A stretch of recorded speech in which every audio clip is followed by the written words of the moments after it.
Saudações, vigia das pessoas. Estamos vendo o sétimo reino.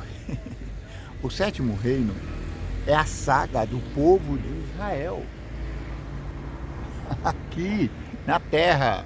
Sim, o povo de Israel, a saga começa como?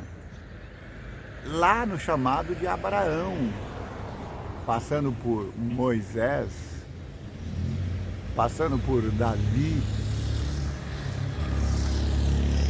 passando pelos profetas e sendo institucionalizado em Jesus, na época de Jerusalém. Sim, Jesus instaurou o sétimo reino na terra, o quinto reino da profecia bíblica, que eu audaciosamente transformei em 7.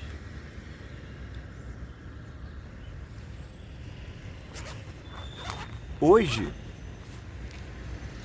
nós vamos continuar a nossa bela história. Só para relembrar, nós já falamos da formação do reino. O novo Israel é a igreja nascida em Jesus, a partir da ressurreição. E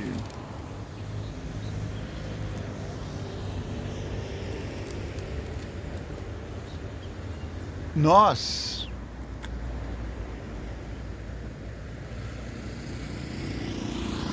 já chegamos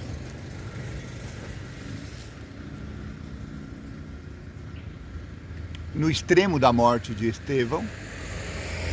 E ao lado de Estevão estava um jovem chamado Saulo.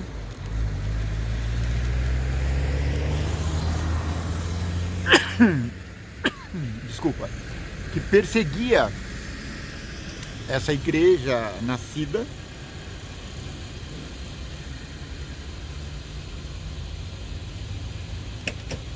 No capítulo anterior, nós mostramos a conversão de Saulo. Agora ele passou a ser Paulo. Ele recebeu o Espírito Santo e foi batizado.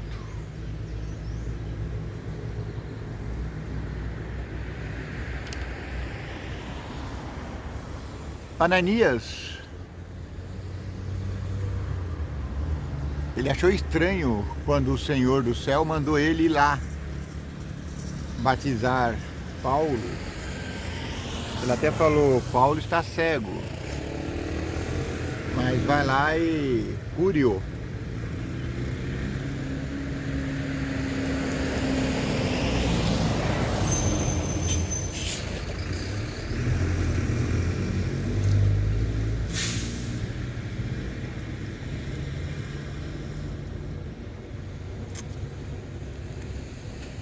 Onde foi que nós paramos aqui? Paulo foi convertido, respirou a ameaça, aí ele foi batizado. Veja, até então, Paulo, ele é um perseguidor do povo de Deus. Agora ele se converte, reconhece a Jesus como Senhor, é batizado, com todas as ressalvas dos irmãos. Então, no mesmo dia que ele foi batizado, ou por aquele momento, ele comeu, ficou confortado e ficou alguns dias com os discípulos que estavam em Damasco. Os discípulos,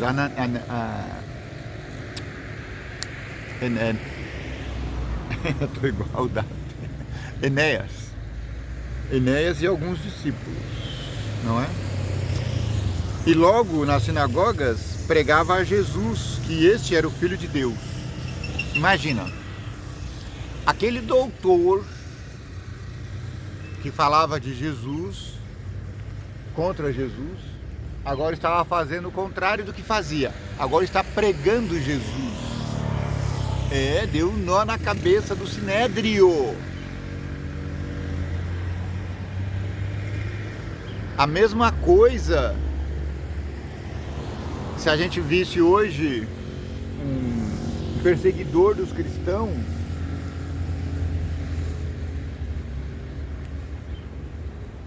perseguidor da igreja, do dia para a noite começar a defender. Não consigo lembrar de ninguém que anda perseguindo a nossa igreja, a igreja como um todo.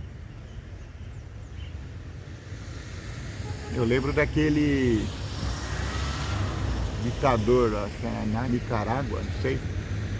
Imagina, de repente, no dia seguinte, ele começa a defender. E foi isso que Paulo fez. Começou a pregar que Jesus era o Filho de Deus. Jesus era o Senhor, Supremo, Salvador. E todos que o ouviam estavam atônitos, assustadíssimos, diziam: não é este o que em Jerusalém perseguia os que invocavam este nome? E para isso veio aqui, para os levar presos aos principais dos sacerdotes? Saulo, porém, se esforçava muito mais, e confundia os judeus que habitavam em Damasco, provando que aquele era o Cristo. Ele confundia os seus irmãos saduceus. Ele estava provando que Jesus não era o Cristo, e de repente ele começa a provar o contrário. Jesus é o Cristo. E deixou todo o Sinédrio confundido. E tendo passado muitos dias, os judeus tomaram conselho entre si para matar. É assim que os os anticristos fazem. É assim que eles fazem. Quando eles não podem no argumento, eles matam. Sim. Só para citar grandes casos proeminentes, nos Estados Unidos, quando eles não acreditaram na mensagem de um candidato, tentaram matar. No Brasil, quando não acreditaram na mensagem de um candidato, tentaram matar. Mas as suas ciladas vieram ao conhecimento de Saulo, e com eles guardavam as portas, tanto de dia como de noite, para poderem tirar-lhe a vida. Paulo ficou sabendo o que estava acontecendo, então ele já ficou esperto. Então essa é uma mensagem para os dias de hoje. Você é político muito famoso, conhecido? Toma tenência. Vão tentar te matar.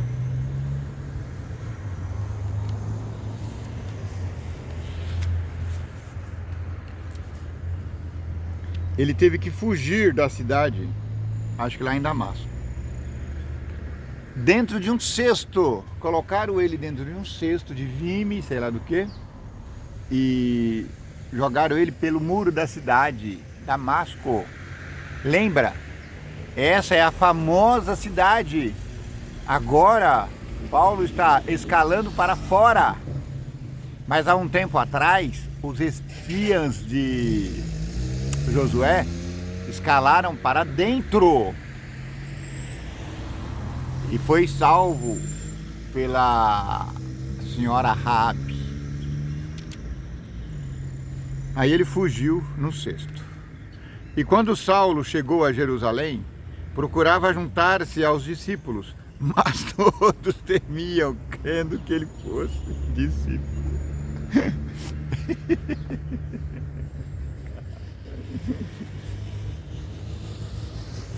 Aconteceu isso. Imagina, todos os discípulos, as portas fechadas com medo dos fariseus, dos saduceus. Aí bate a porta. Quem é? Saulo de Tarso, tá aí.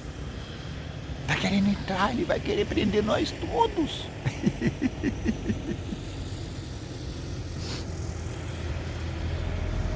Ele falou, mas eu sou discípulo, por favor. E lá do lado de fora, estavam os leões lá, os fariseus e saduceus querendo pegar ele também. Então tava uns aqui com pedra aqui de fora para matá-lo. E lá dentro, onde era a salvação, lá dentro do cenáculo em Jerusalém, onde os discípulos se reuniam, estavam outros com medo dele. Imagina, ele virou um grande sanduíche. De um lado, os fariseus, saduceus, querendo matar ele, porque ele tinha virado cristão, virado discípulo. Do outro lado, dentro da casa, os discípulos com medo dele. E ele ali, coitado, como se fosse a salsicha.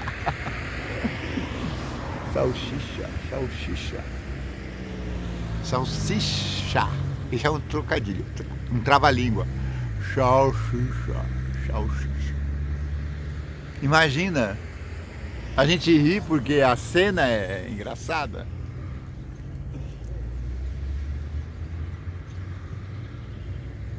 Chega num momento em que os dois grupos antagonistas estão...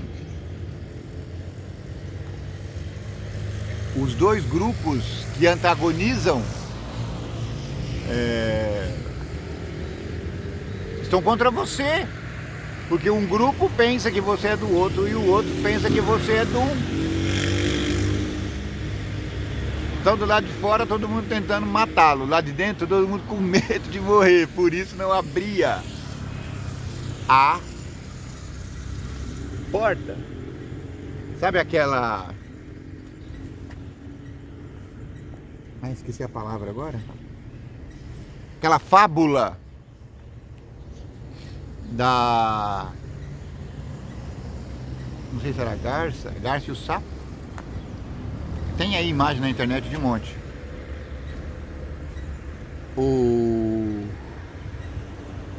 O sapo tá grudado na garganta da garça. E a garça, não sei se é a garça. Cegonha, não sei. A cegonha. A cegonha tá com o bico aberto assim, ó, engolindo o sapo. E o sapo grudado na garganta. Se o sapo soltar da garganta dela, ela engole o sapo. Se ela deixar de engolir o sapo mata ela. Então, é essa situação que estava o pobre do Saulo. Então, Barnabé, tomando-o consigo, o trouxe aos apóstolos e lhe contou como no caminho ele vira o Senhor e lhe falara, e como em Damasco falara ousadamente em nome de Jesus. Aí Barnabé correu e falou assim: não, esse é de Deus. Eu falei Ananias, né? Mas não é Ananias, é Barnabé. Ele é de Deus. Ele se converteu lá, Jesus apareceu para ele em Damasco. E a partir daí andava com eles em Jerusalém, entrando e saindo. Tinha carta branca para andar por Jerusalém, agora como cristão. E falava ousadamente no nome de Jesus Cristo. Falava e disputava também contra os gregos, mas eles procuravam matá-lo. Eles não acreditavam na sua conversão, por isso tentavam matá-lo. Vai com Deus, irmãzinha. Amém.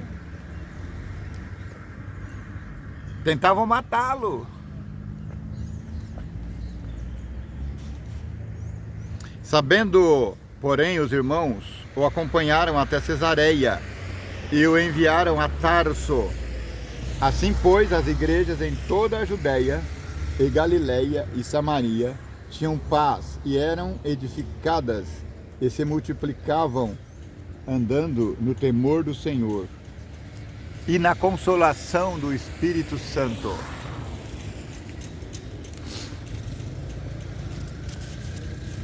E aconteceu que, passando Pedro, agora a gente já muda um pouquinho, já sai o cenário de Paulo e agora vamos para Pedro. Paulo, ele é nitidamente o líder dos gentios e Pedro é nitidamente o líder dos Bom dia, cavaleiro. O líder dos judeus. E aconteceu que, passando Pedro por toda parte, veio também aos santos que habitavam em Lida, e achou ali certo homem chamado Enéas, jazendo numa cama havia 8 anos, o qual era paralítico. E disse-lhe Pedro: Enéas, Jesus Cristo te dá saúde, levanta-te e faze a tua cama. E logo se levantou. Ó, levanta e arruma sua cama aí, homem. Chega de ficar aí jazendo nessa cama. Jesus te ordena, levanta e anda. Só faltou falar assim. E viram-no todos os que habitavam em Lida e Sarona, os quais se converteram ao Senhor. E havia em Jope uma discípula chamada Tabita, que traduzido quer dizer Dorca. Esta estava cheia de boas obras e esmolas que fazia. Essa dona Tabita aqui, Dorcas, ela ajudava toda a vizinhança. Parecia minha esposa. E aconteceu que naqueles dias que enferma ela morreu, e tendo-a lavado, e a depositara num quarto alto. E como Lida era perto de Jope, ouvindo os discípulos que Pedro estava por ali, lhe mandaram 2 varões, rogando-lhe que não se demorasse em vir ter com eles. 2 varões, homens. E levantando-se Pedro, foi com eles. E quando chegou, o levaram ao quarto alto, e todas as viúvas o rodearam, chorando e mostrando as túnicas e vestidos que Dorcas fizera quando estava com elas. Por isso que a Bíblia diz que as nossas obras devem nos acompanhar. Eu não preciso ficar falando que sou cristão. Os nossos vizinhos precisam testemunhar isso. Eu não preciso ficar dizendo que sou justo. A minha justiça deve ser vista entre aqueles que me rodeiam.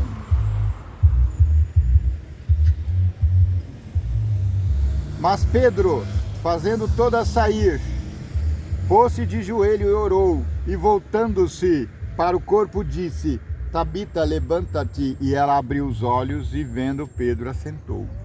Milagre da ressurreição. Não era só Jesus que ressuscitava.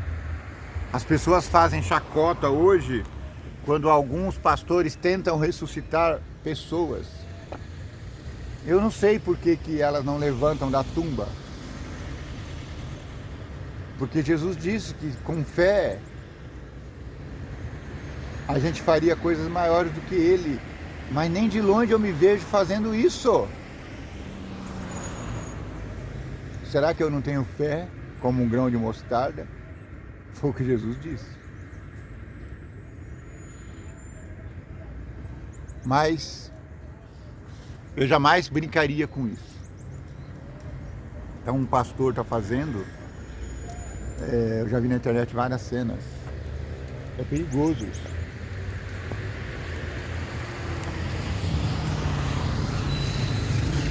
Agora, por que as pessoas não ressuscitam? Por que muitos não são curados? Por quê? Eu não sei. Eu só sei que o poder de Jesus de salvar é o mesmo de antes.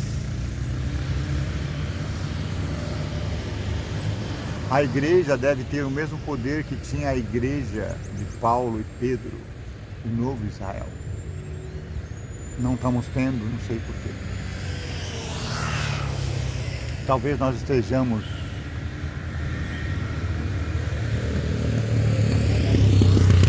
conformados com esse modo de vida. Não sei.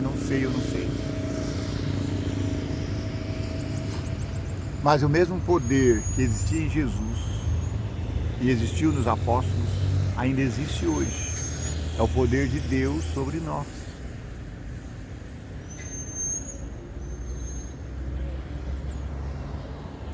E foi isso notório por toda Jope.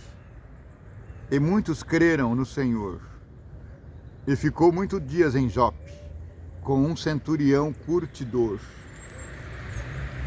Deve ser curtidor de couro, não sei. A palavra de Deus é viva e ela nos transmite vida e a gente precisa crer nisso. Não há vida fora de Jesus. Jesus disse e repetiu várias vezes. Quem crê em mim, ainda que morto, viverá. E ele disse para Maria, Maria disse, eu sei, Senhor, que viverá no último dia. E Jesus disse, não, agora. Não vai ser depois, vai ser agora, vai ser hoje. Quem crê em mim, viverá. Essa é a mensagem básica de Jesus Cristo. Quem crê em mim viverá. Quem crê em mim viverá. Nós temos que crer nisso. Nós temos que sair do campo comum. Sim. Você precisa crer em Jesus Cristo. Ainda que você não veja morto ressuscitando, ainda que você não veja coxos sendo curados, cegos vendo, a mão de Deus não está recolhida. É isso. Que o vigia das pessoas te abençoe e te guarde. Que o vigia das pessoas tenha misericórdia de ti. Que o vigia das pessoas faça resplandecer o teu rosto sobre ti. Que o vigia das pessoas te dê paz.